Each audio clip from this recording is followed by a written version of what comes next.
ایک لڑکے نے اپنی ماں سے پوچھا، امی آپ ہمیشہ کیوں روتی ہیں؟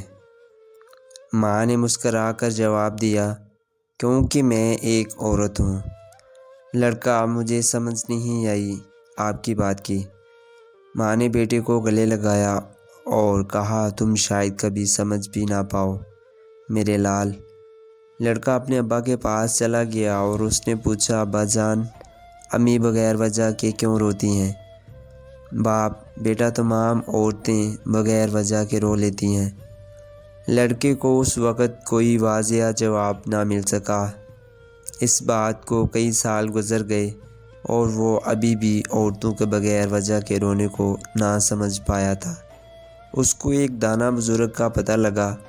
وہ ان کے پاس گیا اور ان سے یہی سوال پوچھا۔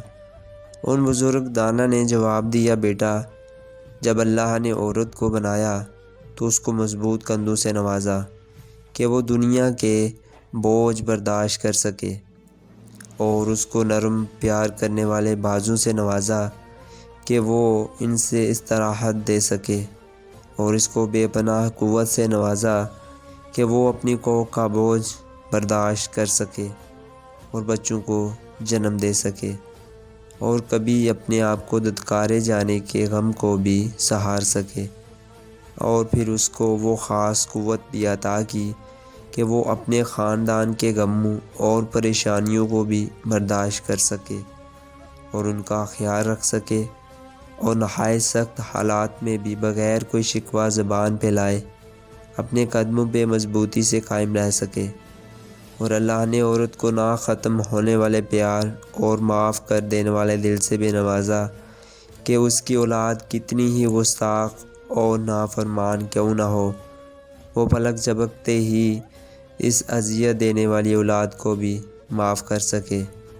اور آخر میں اللہ نے عورت کو آنسو بھی عطا کر دیے کہ جب کبھی عورت کی تکالیف اور مشکلات حد سے بڑھ جائیں تو ان کا بوجھ کم کرنے کے لیے چند آنسو بہا سکے، اپنے کرب کو کم کر سکے، اور پھر نئے سرے سے زندگی کے غموں کا سامنا کر سکے۔ یہی اس کی زندگی کا واحد کمزور نقطہ ہے۔ اس لیے ہمیں عورت کے ان آنسوؤں کو عزت دینی چاہیے اور ان کا مذاق نہیں اڑانا چاہیے۔ وہ بغیر کسی وجہ کے ہی آنسو بہائے۔ بیٹا، تمہاری خوراک کی نالی اس لمحے کاٹ دی گئی تھی جس لمحے تم نے اس دنیا میں قدم رکھا، مگر اس کا نشان ناف کی صورت آج بھی تمہارے جسم پہ موجود ہے، تاکہ تم ہمیشہ اس عظیم ہستی کو، جو کہ ایک عورت ہی ہے، یاد رکھو، جس نے 9 ماہ تک تمہیں اپنی کوکھ میں رکھا۔ یوں اس لڑکے کی تلاش ختم ہوئی اور اس کو اپنے سوال کا جواب مل گیا۔ اللہ ہمیں بھی ہمارے اہل و عیال میں موجود خواتین کی عزت و تکریم اور ان کا حق ادا کرنے کی توفیق نصیب فرمائے، اور میری والدہ اور بقیہ تمام ماؤں کی خطائیں معاف فرمائے، اور ان کو ہمیشہ ہمیشہ کی خوشیاں نصیب فرمائے۔ آمین ثم آمین یا رب العالمین۔